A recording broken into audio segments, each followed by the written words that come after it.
नमस्कार दोस्तों, स्वागत है मेरे इस YouTube channel MS education official में।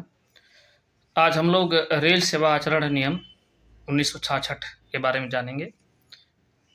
ये रेल सेवा कंडक्ट रूल 1966 में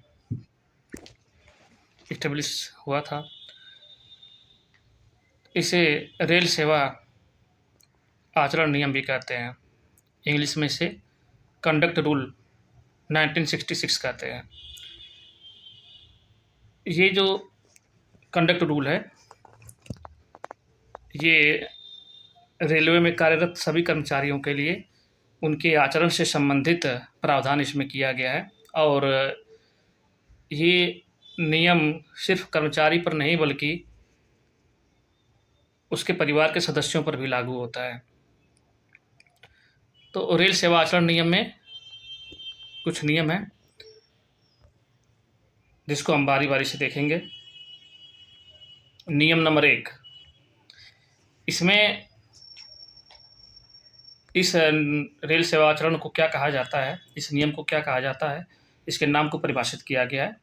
तो नियम नंबर 1 में है, इन नियमों को रेल सेवा आचरण नियम 1966 कहा जाता है। कभी कभी पूछ देता है कि आचरण नियम को किस नाम से जाना जाता है, तो इसे रेल सेवा आचरण नियम 1966 कहा जाता है। नियम 2 में परिभाषाएं हैं, इसमें आचरण नियम संबंधित परिभाषाएं उल्लिखित की गई हैं। नियम नंबर 3, तो ये है नियम नंबर 3। नियम नंबर 3 में इसका पहला है, प्रत्येक रेल कर्मचारी हर समय पूर्ण अखंडता बनाए रखेगा, कर्तव्य निष्ठा बनाए रखना और ऐसा कोई कार्य न करना जो रेल कर्मचारी के लिए अनुचित हो। तो ये नियम 3 का फर्स्ट नंबर है। नियम 3 के सेकंड में है, प्रत्येक रेल कर्मचारी जो पर्यवेक्षी पद धारण करता है, यानी जो सुपरवाइजर नियुक्त होता है, वह अपने नियंत्रण और अधिकार के अधीन सभी रेल कर्मचारियों को सत्यनिष्ठा और कर्तव्य निष्ठा सुनिश्चित करने के लिए सभी संभव कदम उठाएगा। अर्थात इसमें सुपरवाइजर के लिए कहा गया है कि वह अपने अधीन आने वाले कर्मचारियों के लिए ये निर्धारित करेगा कि वो अपने कर्तव्यों का अच्छे से पालन करें और इसके लिए हर संभव कदम उठाएगा। इसी के नियम 3 के 2 नंबर में ही है आगे कि कोई भी रेल कर्मचारी अपने आधिकारिक कर्तव्यों के पालन में या उसे सौंपी गई शक्तियों के प्रयोग में अपने सर्वोत्तम विवेक के अलावा किसी अन्य तरीके से कार्य नहीं करेगा, सिवाय तब जब वो अपने आधिकारिक पर्यवेक्षक के निर्देशन में कार्य कर रहा हो। अर्थात इसमें कर्मचारी के लिए कहा गया है कि जब भी वह किसी कार्य को करे तो अपने सर्वोत्तम विवेक से, यानी जो रेल के लिए उचित हो, सही हो, वही कार्य करेगा, या तो फिर अगर पर्यवेक्षक खुद वहाँ मौजूद है तो उसके निर्देशन में कार्य करेगा। सी में है, आधिकारिक पर्यवेक्षक के निर्देश सामान्यतः लिखित में होंगे और जहाँ मौखिक निर्देश देना अपरिहार्य हो जाए वहाँ आधिकारिक पर्यवेक्षक उसके तुरंत बाद लिखित में इसकी पुष्टि करेगा। इसका मतलब है कि यदि सुपरवाइजर कोई निर्देश दे रहा है तो लिखित में ही होना चाहिए, और जहाँ कहीं यह देना संभव न हो, मौखिक निर्देश आधिकारिक पर्यवेक्षक उसके तुरंत बाद, यानी कार्य होने के बाद, लिखित में इसकी पुष्टि करेगा। और रेल कर्मचारी जिसे अपने आधिकारिक पर्यवेक्षक से मौखिक निर्देश प्राप्त हुआ है, यथाशीघ्र उसकी लिखित पुष्टि प्राप्त करेगा, जिसके बाद आधिकारिक पर्यवेक्षक का यह कर्तव्य होगा कि वह निर्देश की लिखित पुष्टि करे। अर्थात कोई भी कार्य लिखित निर्देशन में ही होना चाहिए। यदि मौखिक दिया गया है तो कार्य होने के तुरंत बाद उसकी लिखित पुष्टि कर्मचारी के द्वारा भी और पर्यवेक्षक के द्वारा भी होना चाहिए। तो ये रूल नंबर 3 में था। तो 3 में आपका 3 का 1, जिसमें प्रत्येक रेल कर्मचारी हर समय पूर्ण अखंडता, कर्तव्यनिष्ठा, ये सब चीज़ें इसमें लिखी गई हैं, जिसका की पॉइंट आपको याद रखना पड़ेगा। 3 का 1 में ये है, क्योंकि अब क्वेश्चन इस तरह से पूछता है कि पूर्ण अखंडता बनाए रखना किस नियम में है। 3 का 1, 3 का 2, 3 का 3, तो ये याद रहना चाहिए कि 3 के 1 में है। और नियम 3 के 1 का 2 जो है, उसमें प्रत्येक रेल कर्मचारी जो पर्यवेक्षी पद धारण करता है उसके बारे में क्या क्या उसके कर्तव्य है वो इसमें दिया गया है।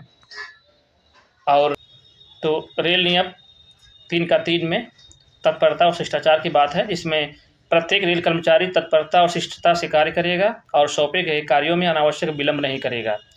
प्रत्येक रेल कर्मचारी सरकार द्वारा बनाई गई नीतियों का पालन करेगा, जैसे विवाह करने की उम्र, पर्यावरण की संरक्षा, वन्य जीवों का संरक्षण, सांस्कृतिक विरासतों का संरक्षण एवं महिलाओं के विरुद्ध अपराध, क्रूरता के संबंध में बनाई गई नीतियाँ, इनका पालन करेगा। तो ये रूल नंबर 3 का 3 में है।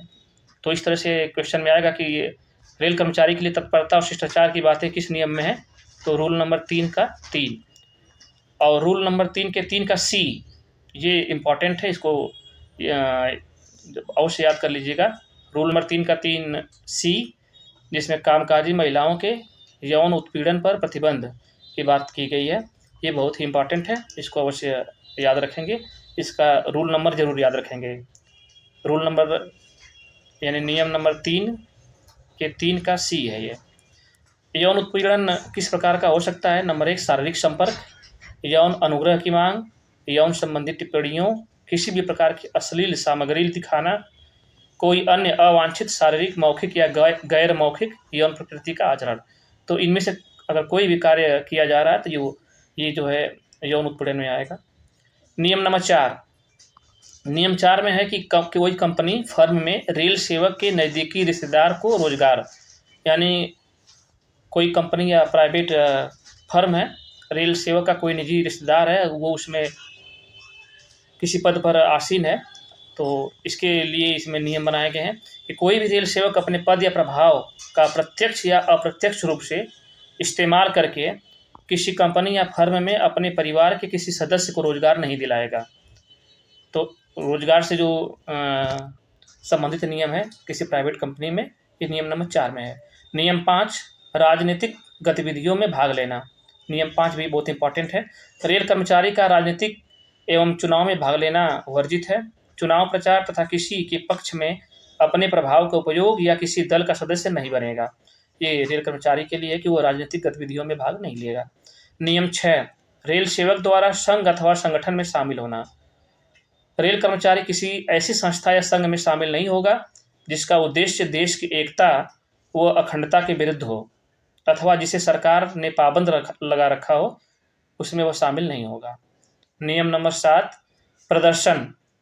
रेल कर्मचारी का प्रदर्शन, जुलूस, धरना, हड़ताल इत्यादि में भाग लेना वर्जित है यदि इनका उद्देश्य अवैधानिक हो, यानी किसी भी इस तरह के जुलूस, धरना या हड़ताल में शामिल नहीं होगा जो असंवैधानिक होगा।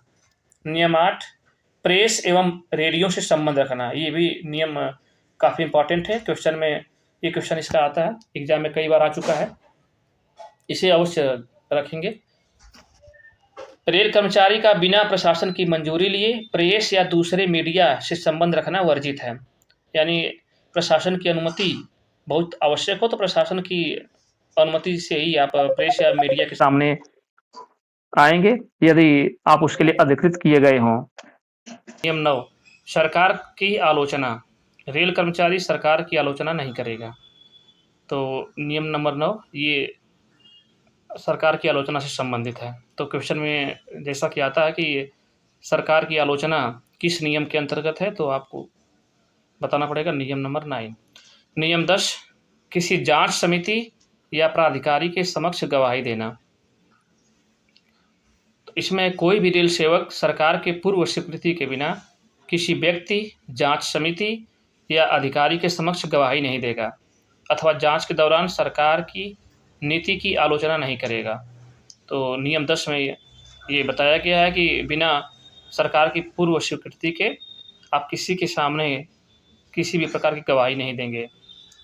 नियम 11, आधिकारिक सूचनाओं का संप्रेषण। रेल कर्मचारी अपने पद पर रहते हुए अनाधिकृत रूप से सूचनाएं प्रेस, मीडिया, जनप्रतिनिधि आदि को प्रदान नहीं करेगा। तो नियम 11 में किसी भी प्रकार की सूचना रेलवे से संबंधित आप किसी मीडिया के सामने, किसी प्रेस के सामने नहीं दे सकते हैं। नियम 11 में ये आधिकारिक सूचनाओं का संप्रेषण है, और जो नियम 8 है ये प्रेस और रेडियो से संबंध रखना है। मतलब रेल कर्मचारी का बिना प्रशासन की मंजूरी लिए प्रेस या दूसरे मीडिया से संबंध रखना वर्जित है, यानी आप उससे जुड़ी मतलब प्रेस या मीडिया से किसी भी प्रकार का आप संबंध नहीं रखेंगे, यानी उसमें किसी भी प्रकार का पद या किसी प्रकार की सूचना को प्रसारित नहीं करेंगे। नियम 12 अंशदान। रेल कर्मचारी द्वारा चंदा मांगना, स्वीकार करना या एकत्र करना इत्यादि पर प्रतिबंध है। यानी रेल कर्मचारी न तो चंदा मांगेगा, न तो उसे स्वीकार करेगा, न तो उसे एकत्र करेगा। नियम 13 उपहार से संबंधित है। ये भी इम्पॉर्टेंट नियम है। रेल कर्मचारी द्वारा उपहार स्वीकार करने पर प्रतिबंध है, लेकिन कुछ छूट भी है, जैसे विवाह, वर्षगांठ या अन्य सामाजिक अवसरों पर शुभ कार्यों के समय निर्धारित सीमा तक अनुमति है, जिससे सरकार की अनुमति लेकर के उपहार को स्वीकार किया जा सकता है। जिसकी लिमिट है कि अगर आप निकट संबंधी या मित्र से जिनसे सरकारी संबंध नहीं हो, उनसे अगर आप उपहार स्वीकार कर रहे हैं, तो ग्रुप ए के कर्मचारी के लिए 7,000 की लिमिट है, ग्रुप बी कर्मचारी के लिए 4,000, ग्रुप सी के लिए 2,000 और ग्रुप डी के लिए 1,000। इससे ज़्यादा आप नहीं ले सकते। और अन्य लोगों से जो बहुत ज़्यादा निकट संबंधी या परिवार से जुड़े हुए लोग नहीं हैं, तो ग्रुप ए और बी 1,500 ले सकता है अधिकतम, और ग्रुप सी और ग्रुप डी ये दोनों लोग 500 से ज़्यादा नहीं उपहार ग्रहण कर सकते हैं। नियम 13A ये बहुत ही इम्पॉर्टेंट है, इसको वेरी इम्पॉर्टेंट कर लेंगे। 13A में दहेज है। कोई भी रेल कर्मचारी न तो दहेज लेगा, न देगा और न ही किसी को इसके लिए प्रेरित करेगा अथवा प्रत्यक्ष या परोक्ष रूप से मांग करेगा। यानी दहेज लेना, देना या किसी को लेने या देने के लिए प्रेरित करना, ये सब वर्जित है। ये नियम 13A में बताया गया है। नियम 14 रेल सेवक के सम्मान में प्रदर्शन। तो प्रशासन की अनुमति के बिना कोई भी रेल कर्मचारी अपने सम्मान में कोई सार्वजनिक प्रदर्शन, सम्मान पत्र, प्रमाण पत्र अथवा समारोह में भाग नहीं लेगा।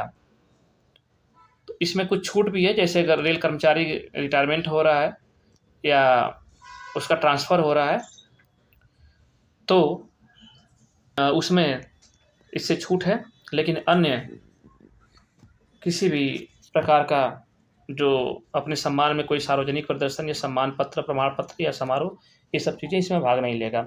नियम 15 निजी व्यापार या नौकरी। प्रशासन की स्वीकृति के बिना रेल कर्मचारी प्रत्यक्ष या परोक्ष रूप से कोई व्यापार या कारोबार नहीं करेगा और न कोई अन्य नियुक्ति स्वीकार करेगा। यानी अगर आप रेल कर्मचारी हैं तो अन्य कोई भी व्यापार या कारोबार या कहीं अन्य नियुक्ति स्वीकार नहीं करेंगे। नियम 15A ये भी इम्पॉर्टेंट है। इसमें सरकारी आवास को किराए पर देना तथा आवास को खाली न करना ये वर्जित है। तो सरकारी आवास जो रेलवे क्वार्टर होता है उससे संबंधित है 15A। नियम 16 निवेश, धन उधार देना या लेना। रेलवे कर्मचारी पैसा उधार लेना या देना नहीं करेगा, यानी पैसा का लेन देन उधार न देगा न लेगा, और न ही किसी व्यापार इत्यादि में पूंजी लगाएगा, यानी निवेश भी नहीं करेगा। तो नियम 17 दिवालियापन अथवा आदतन कर्जदारी। कोई भी रेल कर्मचारी दिवालिया या ऋणग्रस्तता की स्थिति में होने पर प्रशासन को सूचित करेगा। नियम 18 चल, अचल एवं कीमती संपत्ति का अर्जन। प्रत्येक रेल कर्मचारी अपनी चल, अचल और बहुमूल्य संपत्ति की घोषणा प्रशासन को प्रस्तुत करेगा। इसमें बढ़ोतरी होने पर समय समय पर प्रशासन को सूचित करेगा। इसमें शेयर, डिबेंचर, नगद, बैंक जमा आदि भी शामिल है।